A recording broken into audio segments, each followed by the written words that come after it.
తాను పార్టీ మారుతున్నానని వస్తున్న వార్తలపై స్పందించారు కాంగ్రెస్ సీనియర్ నేత జీవన్ రెడ్డి. జగిత్యాలలో మీడియా సమావేశం ఏర్పాటు చేసి క్లారిటీ ఇచ్చారు. తాను పార్టీ మారడం లేదని స్పష్టం చేశారు జీవన్ రెడ్డి. ఒంటరిగా పోరాటం చేసిన వ్యక్తిని తాను పార్టీ ఎలా మారుతానని అనుకుంటున్నారని ప్రశ్నించారు. అయితే కాంగ్రెస్ పార్టీలో హనుమంతరావు తర్వాత తానే సీనియర్ అని, తన తర్వాత 4 ఏళ్లకు జానారెడ్డి వచ్చారని, ఇంత సీనియర్ గా ఉండి కాంగ్రెస్ పార్టీలో తన స్థానం ఏమిటి అనే బాధ ఉందని జీవన్ రెడ్డి ఆవేదన వ్యక్తం చేశారు. తాను పార్టీ మారే ప్రసక్తి లేదని, పార్టీ బలోపేతం కోసం పనిచేస్తున్నానని క్లారిటీ ఇచ్చారు. కొందరు సీనియర్లు అసంతృప్తిగా మాట్లాడడంపై మీడియా అడిగిన సమాధానానికి వారు బదులిస్తూ అది వారి వ్యక్తిగత అభిప్రాయమన్నారు జీవన్ రెడ్డి.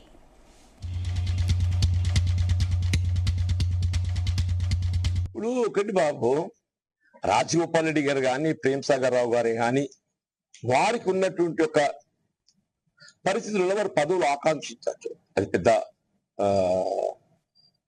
ప్రేమ్ సాగర్ రావు గారు senior most Congress politician. Rajagopal Reddy గారు కూడా ఏదైతే ఉందో పదవి ఆశించడం అనేది మనం దాన్ని భిన్నంగా తప్పుగా భావించడం వీల్లేదు. ఎవరే కానీ చెప్పంటారు. సరే, నా గురించి ఏదో మీరు అడిగితే నాకు ఆశ్చర్యం కలుగుతుందా? ఇవాళ మొత్తం తెలంగాణ రాష్ట్రంలో ఆయన సీనియర్ మోస్ట్. తెలంగాణ రాష్ట్రంలో వచ్చి నాకంటే సీనియర్ ఎవరైనా ఉన్నారు అని చెప్పండి వి హనుమంతరావు గారు ఒకరు ఉండొచ్చు. నాకంటే సీనియర్ ఎవరైనా ఉన్నారు అని చెప్పండి కేవలం వి హనుమంతరావు గారు ఒకరు ఉండొచ్చు అనుకుంటూ. వారు ఒకరు ఉన్నారు, ఉండొచ్చు కాదు, ఉన్నారు వి హనుమంతరావు గారు. ఇవాళ జానారెడ్డి ఈజ్ ఆల్సో, జానారెడ్డి గారు కూడా పార్టీ పరంగా నాకంటే 4 సంవత్సరాలు తదుపరి కాంగ్రెస్ చేరారు. ఇప్పుడు ఇదేనా అంశాల పట్ల భిన్నాభిప్రాయాలు కలిగి ఉండొచ్చు. భిన్నాభిప్రాయాలు ఏర్పడ్డంత మాత్రాన్ని ఏదైతుందో మీరు పార్టీ విడతారు. నాటువంటి గురించి మీరు మాట్లాడటానికి మీకు ఎట్లా వస్తుందే? 4 దశాబ్దాలకి వెళ్ళి ఏదైతుందో నేనే కాంగ్రెస్ నేను అనే విధంగా మీకు 1996 అప్పుడు ఉమ్మడి రాష్ట్రంలో 294 స్థానాలలో Congress was with only 24 seats. ఇదే అంశానికి సంబంధించి మరిన్ని అప్డేట్స్ మా ప్రతినిధి గోపికృష్ణ అందిస్తారు. గోపికృష్ణ. అనుష, జగిత్యాల జిల్లా కేంద్రానికి చెందిన మాజీ మంత్రి అయిన స్థానిక సీనియర్ కాంగ్రెస్ నేత జీవన్ రెడ్డి అయితే తనపై వస్తున్న వార్తలకైతే స్పందించారు. అయితే తాను పార్టీ మారుతున్నారన్న వార్తల మాత్రం అతన్ని తీవ్రంగా స్పందించి ఖండించారు. అయితే తాను ఎలాంటి ఏ పార్టీకి కూడా మారడం లేదంటూ కూడా ఆయన స్పష్టమైతే ఇచ్చినట్టు కూడా మనకు తెలుస్తుంది. అయితే ఇటీవల కాలంలో కూడా ఇటు జగిత్యాల ఎమ్మెల్యే సంజయ్ కుమార్ కాంగ్రెస్ పార్టీలో చేరినప్పటి నుండి కూడా ఇటు జీవన్ రెడ్డికి సంజయ్ కుమార్ కు మధ్య వారైతే కొనసాగుతూ వస్తుంది. అయితే ఇటీవల కాలంలో కూడా అది తారాస్థాయి కూడా చేరినట్టు కూడా తెలుస్తుంది. ఇద్దరు డైరెక్ట్ గానే మాటల యుద్ధం అయితే చేపట్టుకున్న పరిస్థితి మనం చూస్తున్నాం. అయితే ఈ నేపథ్యంలో కూడా ప్రచారం అయితే కొనసాగింది. ఇటు కాంగ్రెస్ లో చేరిన ఎమ్మెల్యే సంజయ్ కుమార్ కు దాదాపు ప్రాధాన్యత ఉండడంతో ఇటు జీవన్ రెడ్డి మాత్రం అసంతృప్తితో ఉన్నట్టు కూడా తెలుస్తుంది.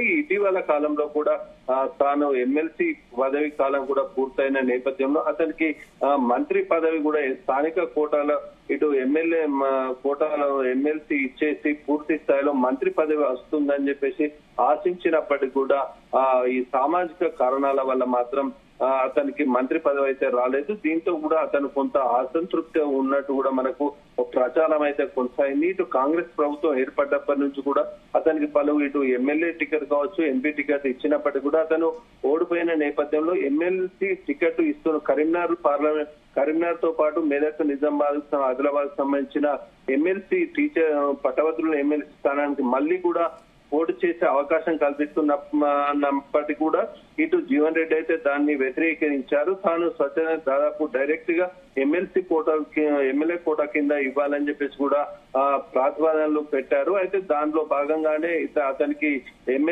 ఎమ్మెల్సీకి అయితే రాలేదు. అప్పటి నుంచి కూడా అసంతృప్తిగా ఉన్నట్టు కూడా మనకు తెలుస్తుంది. అతనికి కీలకమైన సముచిత స్థానం ఇస్తానని చెప్పేసి కూడా అధిష్టానం హామీ ఇచ్చినప్పటికీ కూడా ఇప్పటి కూడా పూర్తి స్థాయిలో అతనికి మాత్రం ఎలాంటి పదవి రాకపోవడంతో మాత్రం అసంతృప్తిగా ఉన్నట్టు కూడా తెలుస్తుంది. అలాంటి కోణంలో మాత్రం జీవన్ రెడ్డి బీఆర్ఎస్ పార్టీకి మారతారన్న ప్రచారం అయితే కొనసాగుతుంది. అయితే ఆ కొనసాగుతున్న నేపథ్యంలో దాదాపు గత వారం రోజులుగా కూడా ఇతను జీవన్ రెడ్డి కూడా పూర్తి స్థాయిలో పార్టీ మారతారని కూడా ప్రచారం అయితే కొనసాగిన నేపథ్యంలో ఈ రోజు మీడియా సమావేశంలో మాత్రం తాను పార్టీ మారడం లేదని మాత్రం స్పష్టం చేశారు. ఒంటరిగా పోరాటం చేసిన వ్యక్తిని తాను పార్టీలో ఎలా మారతానని చెప్పేసి కూడా ప్రస్తావించారు. అయితే తెలంగాణ రాష్ట్రం ఏర్పడ్డోలే దాదాపు ఉమ్మడి కరీంనగర్ జిల్లాలో ఏకైక కాంగ్రెస్ ఎమ్మెల్యే అభ్యర్థిగా గెలుపొందారు జీవన్ రెడ్డి. అప్పటి నుంచి ఇటు బీఆర్ఎస్ ఆధిపత్యం ఉన్నప్పటికీ కూడా ప్రభుత్వంతో కొట్లాడి కూడా నిలబడ్డానని, అలాంటి మొదటి నుంచి కూడా కాంగ్రెస్ పార్టీలో సీనియర్ నేతగా తాను ఉన్నానని కూడా ఆయన ప్రకటించారు. కాంగ్రెస్ పార్టీలో హనుమంతరావు తర్వాత తానే సీనియర్ అని కూడా స్పష్టం చేసిన పరిస్థితి మనకు కనిపించింది. తన తర్వాత 4 ఏళ్ల తర్వాత జానారెడ్డి అయితే పార్టీలోకి చేరానని కూడా అతను స్పష్టం చేశారు.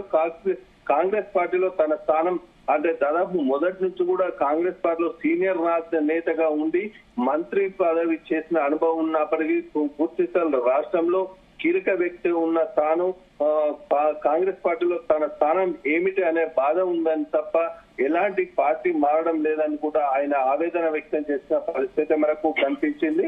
తాను పార్టీ మారే ప్రసక్తి స్పష్టంగా కనిపించింది లేదని చెప్పేసి కూడా చెప్పారు. పార్టీ బలోపేతం కోసం ఇప్పటి కూడా తాను పనిచేస్తానని కూడా క్లారిటీ ఇచ్చారు. కొందరు సీనియర్లు అసంతృప్తిగా మాట్లాడడంపై మాత్రం మీడియా అడిగిన సమాధానానికి మాత్రం అతను ఈ రకంగా స్పందించినట్టు కూడా మనకు స్పష్టం అవుతుంది. అయితే సీనియర్లు ఎవరైనా ఏదైనా మాట్లాడినప్పటికీ కూడా అది వారి వ్యక్తిగత అభిప్రాయం అని మాత్రం స్పష్టంగా జీవన్ రెడ్డి పేర్కొన్న పరిస్థితి కనిపిస్తుంది. ఏదేమైనప్పటికీ కూడా గత కొన్ని రోజులుగా జీవన్ రెడ్డి పార్టీ మారుతారన్న ప్రచారానికి మాత్రం ఈరోజు తెరబడినట్టు కూడా మనకు స్పష్టంగా కనిపిస్తుంది.